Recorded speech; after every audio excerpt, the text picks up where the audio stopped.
Diyos sa ating mga buhay, sa kalakasang ipinagkakatiwala niya sa atin, talaga namang makikita mo yung kabutihan ni Lord.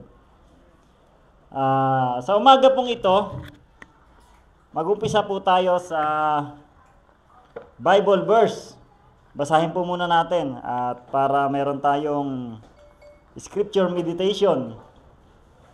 Ito po ay hinango natin sa John 5, verse 19 hanggang 29 po.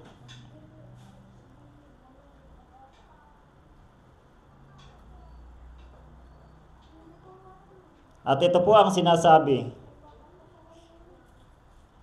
Kaya't sinabi sa kanila ni Jesus, pakatandaan ninyo na walang magagawa ang anak sa kanyang sarili lamang. Ang nakita niyang ginagawa ng Ama, ang siya lamang niyang ginagawa. Ang ginagawa ng Ama ay siya ring ginagawa ng anak.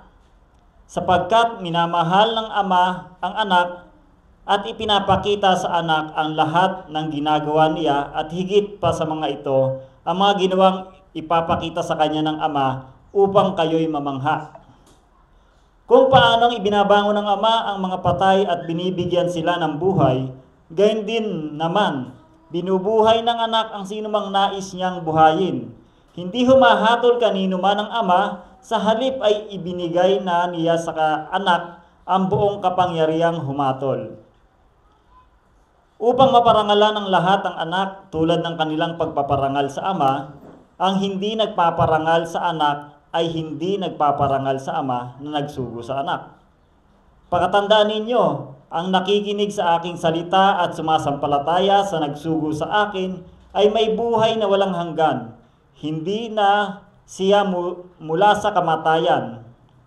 Hindi na siya hatulan, kundi nakatawid na siya sa buhay mula sa kamatayan. Pakatandaan ninyo na darating ang oras, at ngayon na nga, na maririnig ng mga patay ang tinig ng anak ng Diyos, at sino mang makinig sa kanya ay mabubuhay. Kung paano nga ang Ama mismo ang pinagmumula ng buhay, gayon din naman ang anak na binigyan niya ng ganoong karapatan. Binigyan niya ang anak ng kapangyarihang humatol, sapagkat siyang anak ng tao. Huwag ninyo itong pagtakhan, sapagkat darating ang oras na maririnig ng mga patay ang kanyang tinig, at sila'y babangon, lahat ng gumawa ng kabutihan ay babangon patungo sa buhay na walang hanggan, at lahat ng gumawa ng kasamaan ay babangon patungo sa kaparusahan. Ang Diyos po ang magpala sa pagkabasa ng kanyang banal na salita. Sige po, tayo magsitayo para po sa panalangin. Praise the Lord, hallelujah. Our Father, salamat po Panginoon sa umagang ito. Salamat po sa iyong salita. Salamat sa bawat revelasyon na ipinagkakatiwala niyo po sa iyong mga anak. Salamat dahil ikaw po muli sa umagang ito ang mangungusap sa amin, magpapaunawa sa amin at itatanim sa aming mga puso kung gaano ang iyong kapangyarihan, kung gaano ang iyong pag-ibig sa amin. Salamat Panginoon dahil ito'y lahat ay nagmula sa iyong kabutihang loob, sa iyong biyaya lamang. Salamat Panginoon sa umagang ito na kaming lahat ay nandirito na malakas ang pangangatawan at patuloy kami na makikinig lamang sa iyong salita. Maraming salamat po sa umagang ito. Sa iyo namin ipinagkakatiwala ang bawat revelasyon, ang bawat mensahe. Ito po ay aming idinadalangin sa pangalan po ng aming Panginoong Hesus. Amen and amen. Praise the Lord! Yun po, sa umagang ito, ang nabasa po natin ito ay makikita po natin yung kapangyarihan ng anak na nagmumula po sa Ama. Pero bago po iyon, ang ating pag-uusapan ay ito pong tinatawag na authority. Ano po ba ibig sabihin ng authority? Sabi po rito, nag-search po tayo sa Google, sabi po rito ng Google, ang authority ay the power of right to give orders, make decisions, and enforce obedience. Iyon po pala ang ibig sabihin ng authority. Makakapagbigay ito ng desisyon at yung kapangyarihan na magpatupad ng yung kanyang desisyon na ipatupad. Sabi naman po ng Greek word, ang authority po ay isinalin siya mula po siya sa exousia. Iyon po, makikita po natin yun sa G1849. Iyon po yung pag nag-type po kayo sa Google, yung number po na yun, iyon po ilalabas na meaning na exousia, ibig sabihin po siya is authority. Ibig sabihin nito, power, right, at saka liberty. Sabi pa nga po rito, ang kapangyarihan o karapatang magbigay ng mga utos, gumawa ng mga desisyon at magpatupad ng pagsunod. Yan po yung sinasabing authority. Sino po ba yung may mga example ng authority? Isa na po dito, yung example ng authority is yung katulad ng sinasabi natin na company boss. Yung mga nasa opisina, yung mga managers, katulad po niya, may mga authority po yan.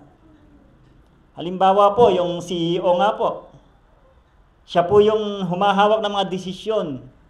Yung sa kanyang kumpanya, ang lahat ng desisyon ay pipirmahan niya. O kaya yung mga managers po na yan, nagbubuo po sila ng panukala, tapos dadalhin po sa CEO, pipirmahan po. Para po yung final authority po kasi ng isang company is nasa CEO. Meron po yung mga source kung saan po nanggagaling yon, kanilang mga authority. Katulad po ng mga ginagawa nilang resource allocation, approving budget, investment, and hiring. Yung sa pag-hire po ng mga tao nila na sila po masusunod nun. Dadaan po yan sa HR tapos pipirmahan po nila. Eto ba boss, okay ba to? O eto ba, nung in-interview nyo, okay ba? Pipirmahan po na lang ito ng boss. Yung mga ano rin po, policy enforcement. Yun po, katulad po yun ng mga, nasa sa kanila po ang mga authority niyan. Assigning tasks and responsibility to teams. Tapos meron din po yung performance management. Evaluating employees and issuing promotion at saka discipline. Meron din po yan na kapangyarihan ng sa representation po. Halimbawa po, yung kanilang product is i-represent nila. Minsan kasama po yung mga boss niyan para makikita po yung suporta doon sa kanyang mga tauhan. Makikita po ng kanilang mga i-represent nila yung kanilang product. Ganun po yung kanilang mga authority. Meron po yung mga formal authority, katulad po ng pagmamay-ari. Siya po yung may formal authority doon sa kanyang business. Ano pa po yung may mga authority? Katulad nga po ng yung mga enforcer po, PNP, yung mga police enforcer, traffic enforcer, kasali po yan sa may mga authority. Ang scope naman po ng kanilang authority is may mga responsibility rin po yan nakasama. Ang scope po nila is yung mga directing traffic during emergency. Sa traffic enforcer po yun. Meron po silang ginagawang pagkatulad po na, di ba, ng may patay para hindi po talaga makahaba ang traffic. Sila po yung nagdedirekta. Sila po yung mga naatasan na dito kayo padaanin o magre-route po kayo. Meron din po silang kapangyarihan na mag-issue ng ng mga ticket. Naalala ko po noon nang ako'y nasa biyahe pa po, nasa transportasyon pa. Talaga naman once na pinara ka ng isang enforcer, LTO man to, o mga enforcer man to ng lokal, kakabahan ka. Bakit po? Kahit sabihin mo, alam mo na, wala naman akong violation eh. Pero kakabahan ka kasi, pinara ka. Titingnan nila yon kung okay ba yung, unang-una, yung, yung suot mo, kung naaayon ba sa patakaran ng transportasyon.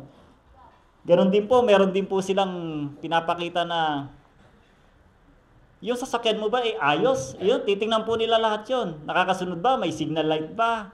Meron bang mga kaukulan na nararapat na nakalagay dyan? Ganon. O kaya yung linya.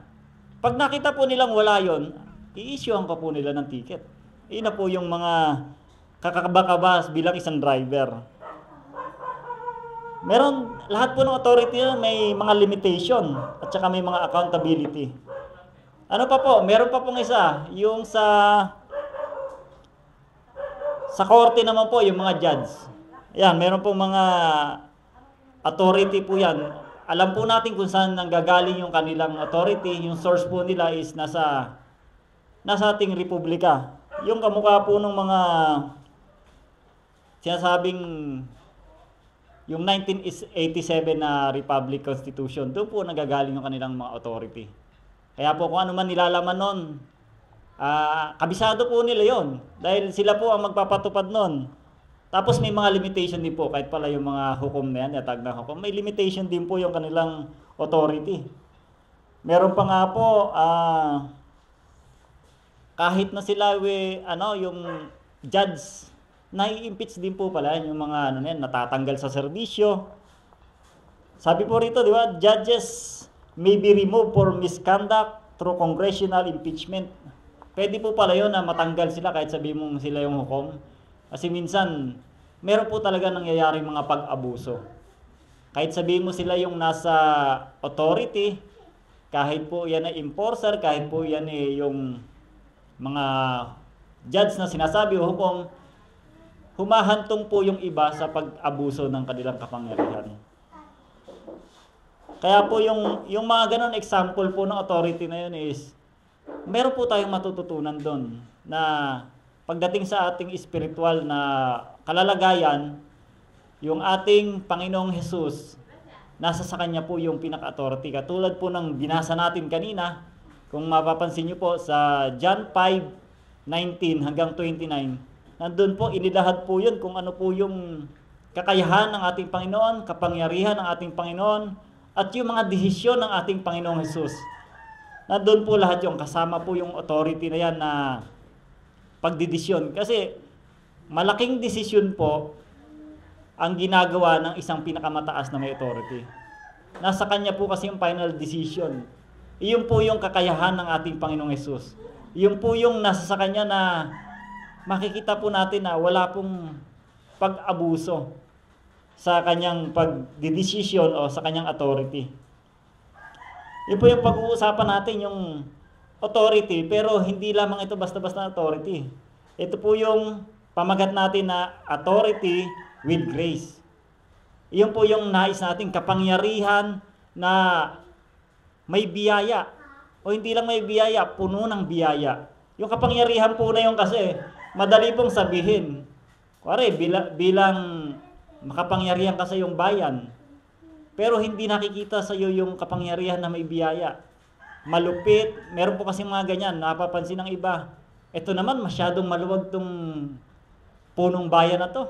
Meron namang iba, ito namang kapitan na to, sobrang higpit. Hindi po balanse. Hindi katulad ng ating Panginoong Hesus, yung Kanya pong authority ay puno po ng biyaya. Hindi po sobrang luwag, hindi po sobrang higpit, talaga pong balanse. Iyon po yung ating pag-uusapan. Ang pamagat po ay authority with grace. Una, saan ba nagmumula yung authority ng ating Panginoong Hesus? Doon po sa binasa natin, mapapansin po natin ito sa verse 19 ng John 5, verse 19. Sabi rito, the Son can do nothing by Himself. He can do only what He sees His Father doing.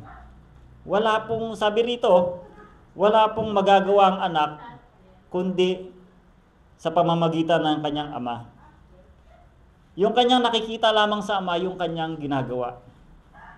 Para siyang sinasabi na yung anak is nakadepende lang sa kanyang ama.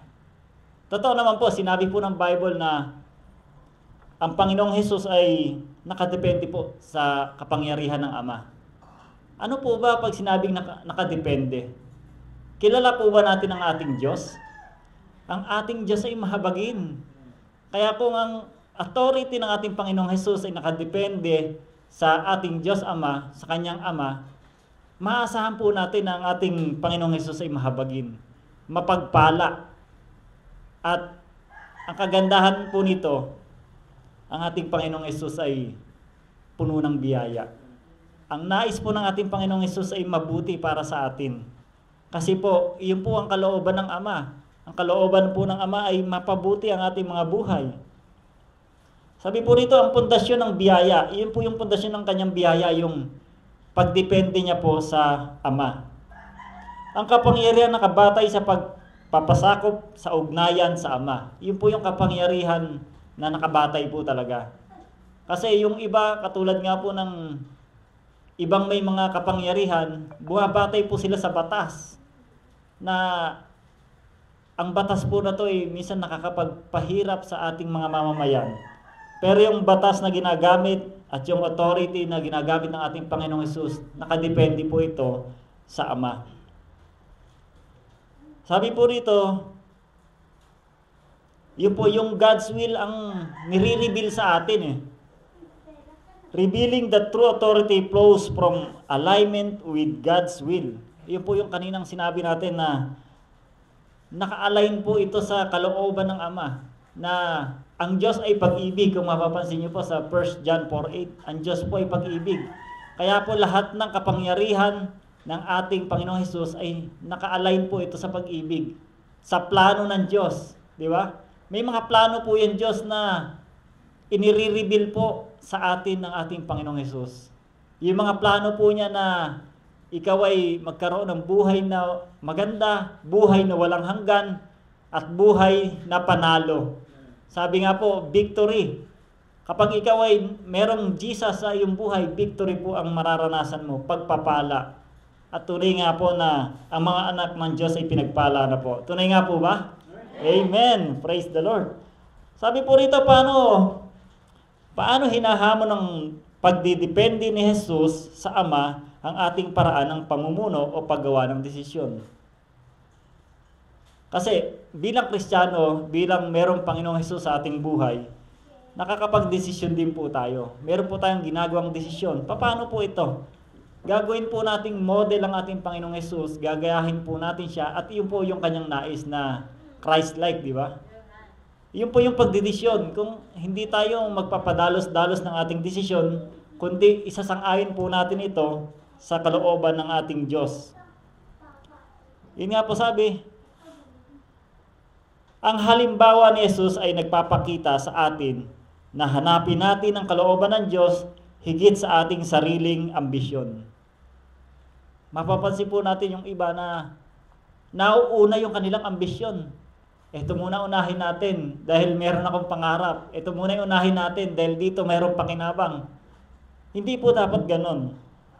Unahin natin na hanapin ang kalooban ng Diyos. Katulad po ng ginawa ng ating Panginoong Hesus, dumepende lamang siya sa kalooban ng kanyang Ama. Dumepende lamang siya sa pag-ibig ng kanyang Ama. Kaya po, tunay nga na makakaasa tayo na yung kanyang kapangyarihan ay hindi laban sa atin. Sabi pa po rito, ang paggamit ng kapangyarihan ng may kababaan ng loob at pagsunod ay nagpaparanas ng biyaya at hindi ng pagkontrol.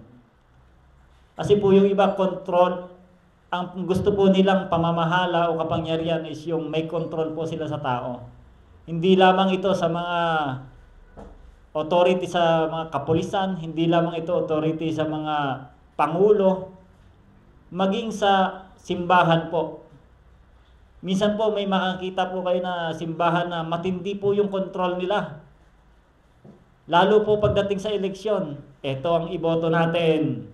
Kontrolado po nila yung mga miyembro nila. Ito yung gawin natin. Ganito yung ating gagawin na masasabi po nating rally. Ang ginagawa po nila sa kanilang mga miyembro, control po, hindi po yung biyaya. Ang bawat isa may kalayaan. May kalayaan pong sumunod sa ating Panginoon. Hindi po dapat tayo makontrol ng isang tao na namumuno na wala pong pag-ibig o wala pong biyaya sa kanyang puso. Masasabi po natin yan na marami po sa ating mga kababayan na nakokontrol. Kinokontrol po yung isip, nilalasan yung isip, dahil gusto nila ito yung mangyari, dahil gusto nila ito yung maupo. Kinokontrol po nila yon bilang sa kanilang kapangyarihan o posisyon. Yun po, ang dapat natin, ang paggamit ng kapangyarihan na may kababaang loob at pagsunod ay nagpaparanas ng biyaya, hindi ng pagkontrol. Yun po dapat ang maisa-isip ng bawat isa na merong kapangyarihan o otoridad. Number 2 po, the grace-filled authority to give life. Ito po yung nasa verse 22, 23 hanggang 24. Sabi po rito, the Father has given the Son, siya po si Kristo, authority to judge. that all may honor the Son just as they honor the Father. Sabi rito, kahit na si Jesus ay may authority na humatol, he prioritized. Priority pa rin niya yung pagbibigay ng buhay na walang hanggan sa lahat ng mga naniniwala. Kung mapapansin niyo po, ang Panginoong Jesus, nasa Kanya po yung paghatol dahil sabi nga po, binigay na sa Kanya yung karapatan na humatol, yung kapangyarihan na humatol. Pag ang isang tao po ay nakagawa ng kasalanan, alam po natin na may kahatulan po kagad yan. Alam po natin na yung kasalanan na yun may kabalikat na po na parusa. Pero mas pinapriority po ng ating Panginoong Jesus ang mabigyan tayo ng buhay na walang hanggan. Katulad po yung dinala sa Kanya na babae na nahuli sa pangangalo niya. Sa batas po talaga may parusa po kagad yun, may hatol po kagad yun. Pero ang ginawa ng Panginoong Jesus natin, ang priority niya kasi ay mabigyan ng buhay na walang hanggan ng bawat isa na lumalapit at nakikinig sa Kanya. Kaya sabi po rito, tayo kasi nakalinya na sa paghatol Mula pa nung ating kabataan, tayo na po ay nasa ilalim ng kasalanan. Kaya tayo po, sigurado po na nakalinya na po tayo sa paghatol. Pero ano po ginawa ng grace, ng biyaya?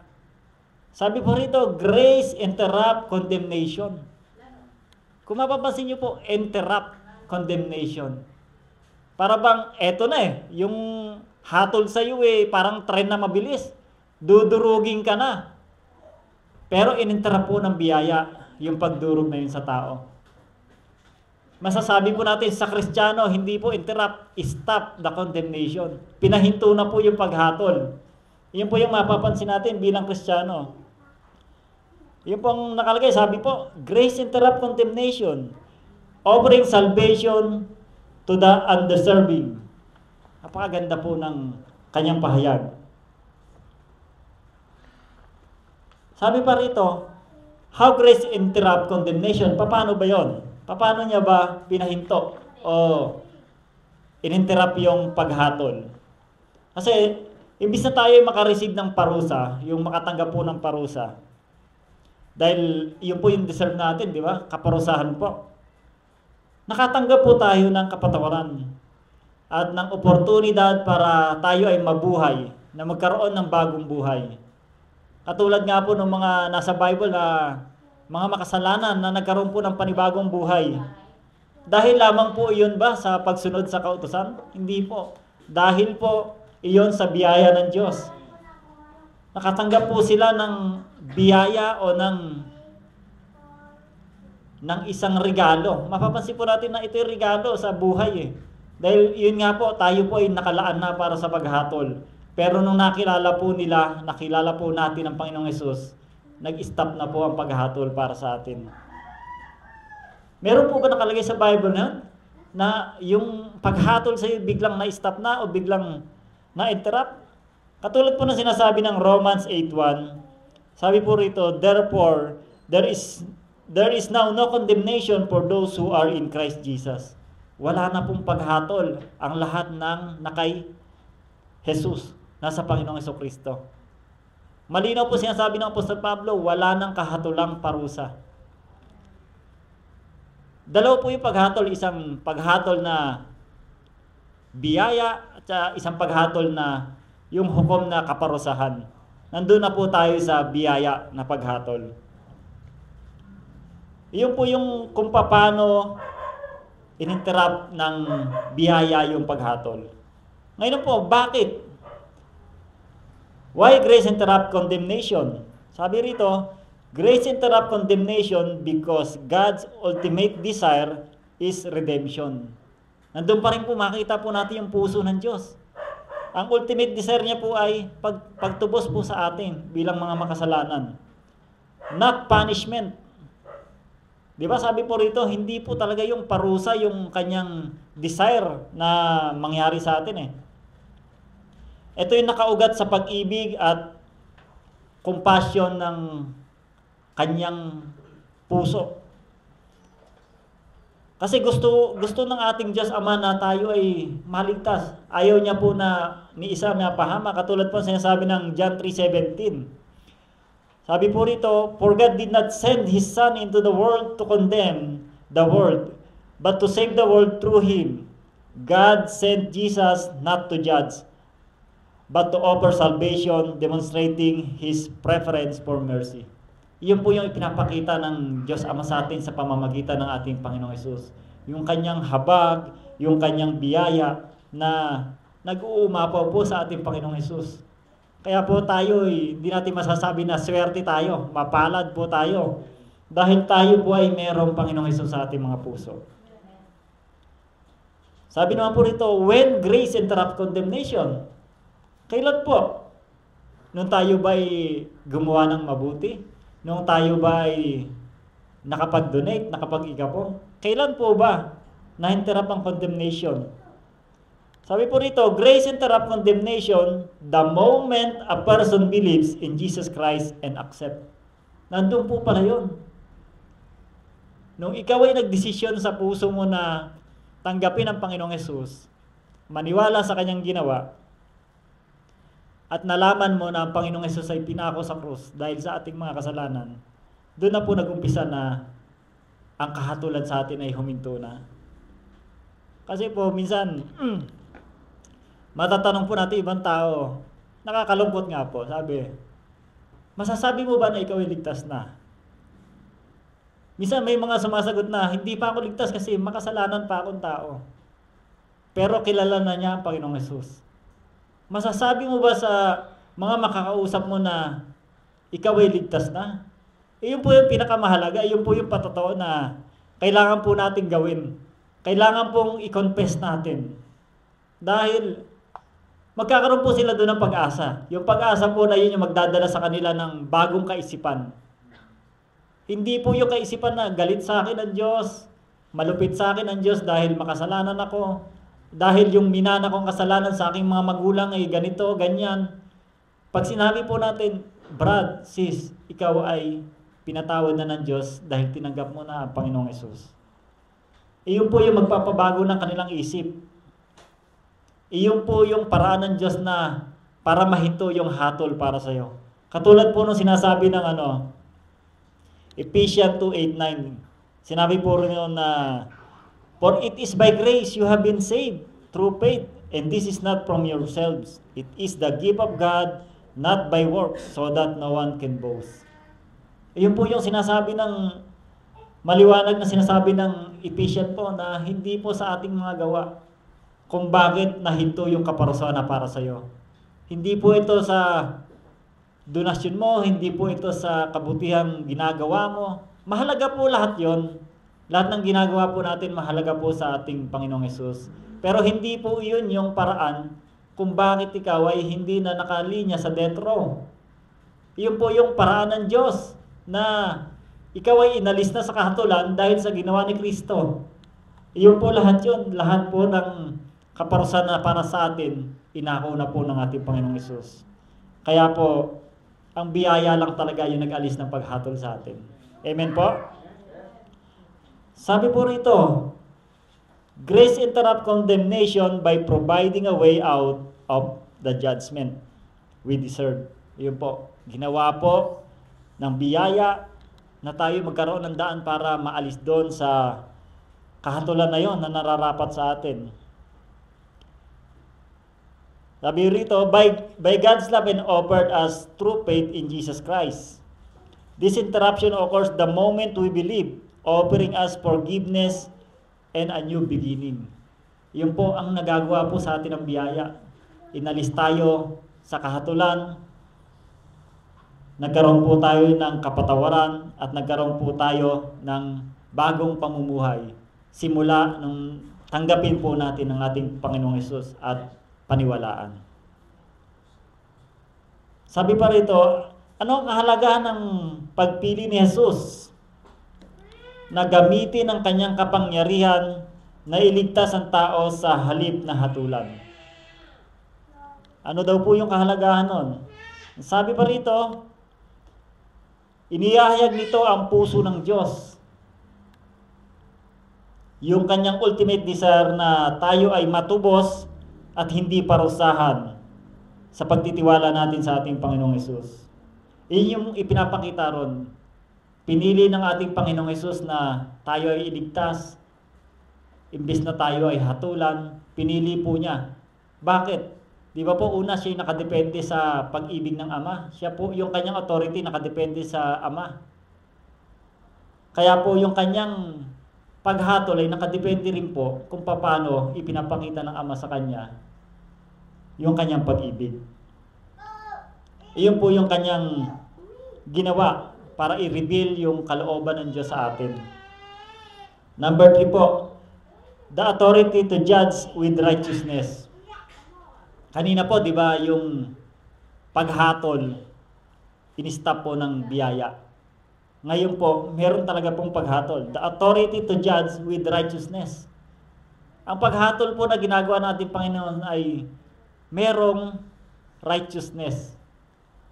Ito po yung sinasabi po ng verse 28-29, a time is coming when all who are in their graves will hear His voice and come out, those who have done good to the resurrection of life. Lahat na nakakarinig sa boses ng Panginoong Hesus ay mabubuhay. Halimbawa po tayo sinabi po ng Bible, di ba, mga patay tayo nung una.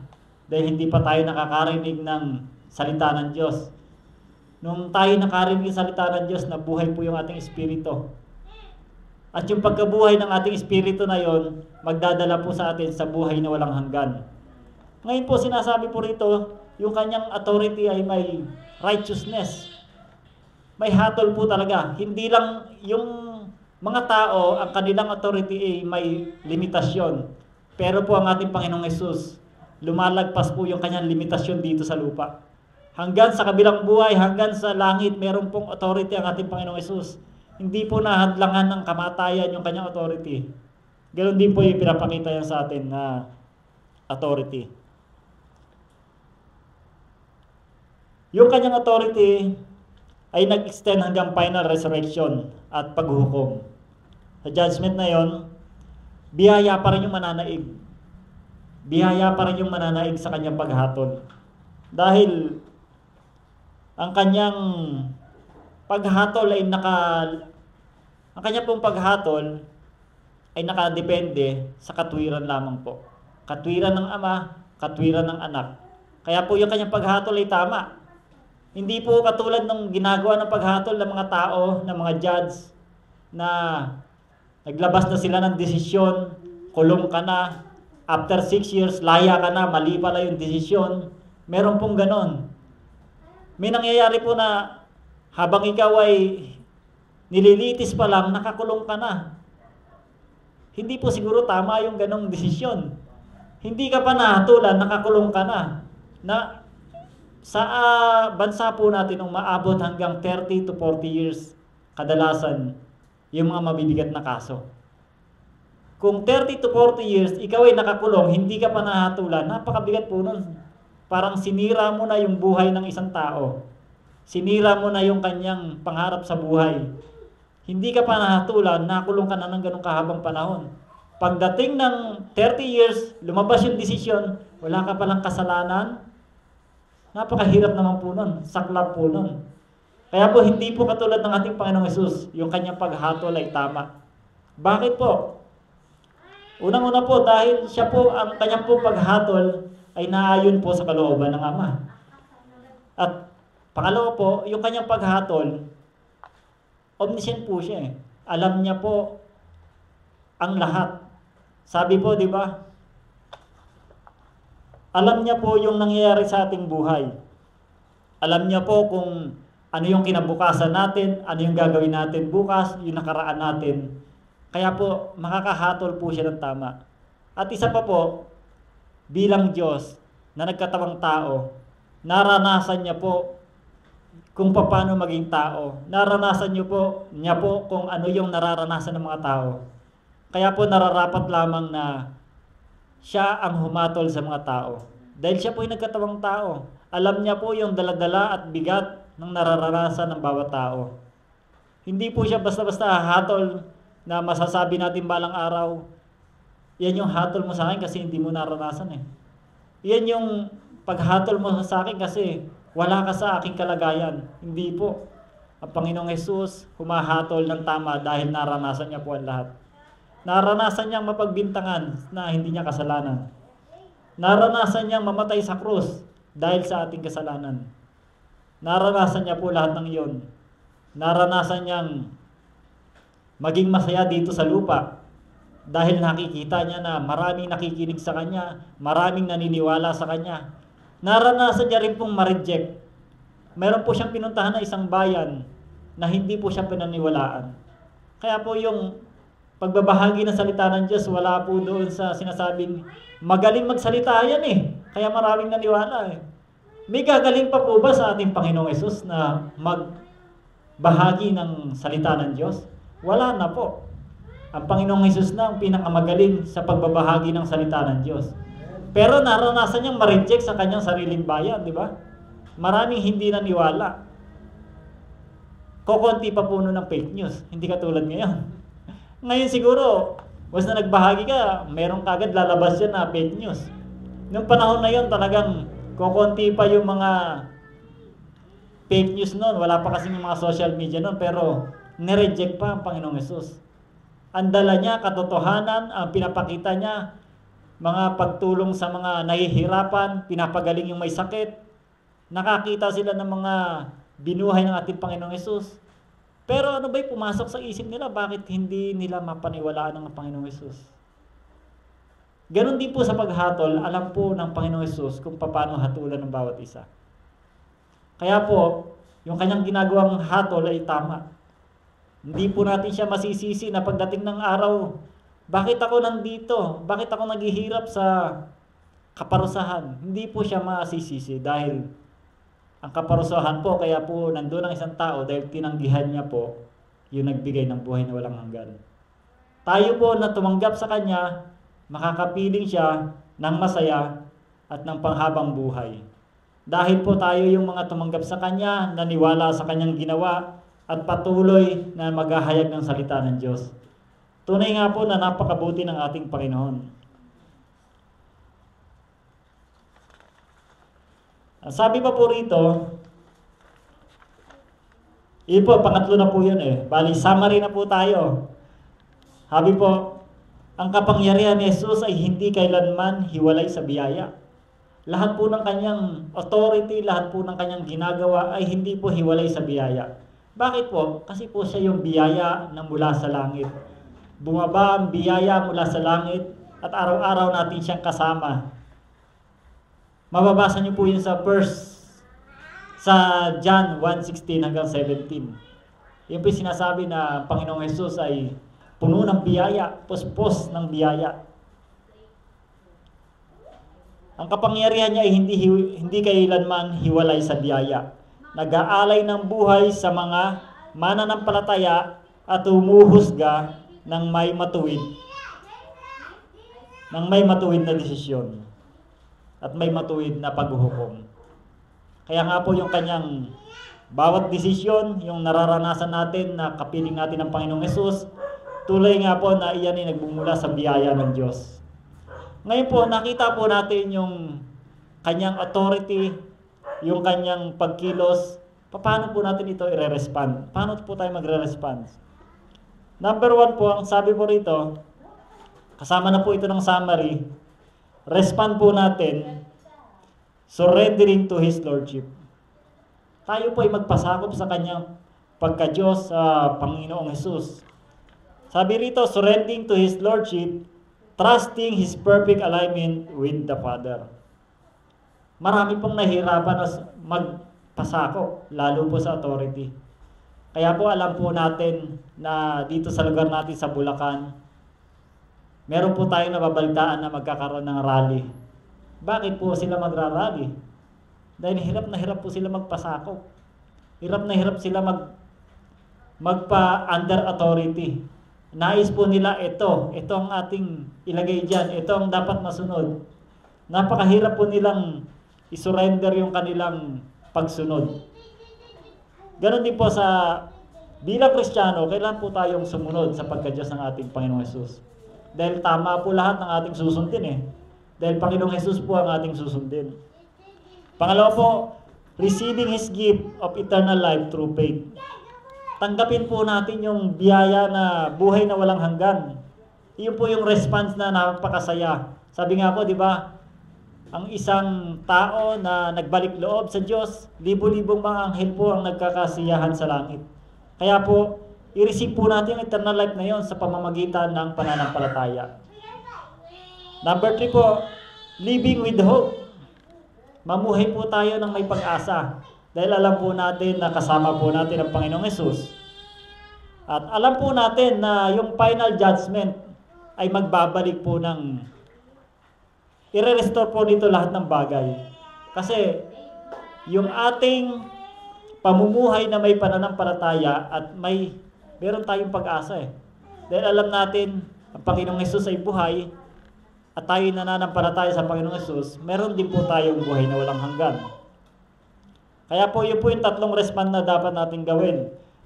Surrendering to His Lordship, trusting His perfect alignment with the Father. Number 2, receiving His gift of eternal life through faith. At number 3 po, giving with hope, knowing His final judgment will restore all things. At ito po yung pinaka-last word natin na sabihin. The one who holds all authority, si Jesus po, calls you not to fear. Yung kaisa-isang makapangyarihan sa lahat na ating Panginoong Hesus, tinatawag ka niya po na para po hindi matakot sa otoridad o sa kapangyarihan. Tinawag niya po tayo sa pananampalataya. At yung pananampalataya po na yon ay punong-puno po ng biyaya na magkakaroon po tayo ng assurance doon sa pananampalataya po na yun. Sabi po rito, His grace is your assurance. Tama nga po na biyaya yung pangahawakan natin. Kaya po hindi tayo natatakot sa authority ng ating Panginoong Hesus. Amen po. At ang lahat po ng ito na nabanggit ay dapat po nating isa pamuhay araw-araw. Kung ito po yung ating naisa sa pamuhay, may babahagi din po natin ito sa iba. Dahil sa panahon po ngayon, marami po na hindi pa po sigurado sa kanilang buhay at sa kabilang buhay. Kaya po dapat lahat po ng ating naunawaan sa Panginoong Hesus, asamin po natin na ito na maibahagi po sa iba pang hindi pa naniniwala sa ating Panginoong Hesus. Yun lamang po. Maraming salamat po. Tayo po ay manalangin.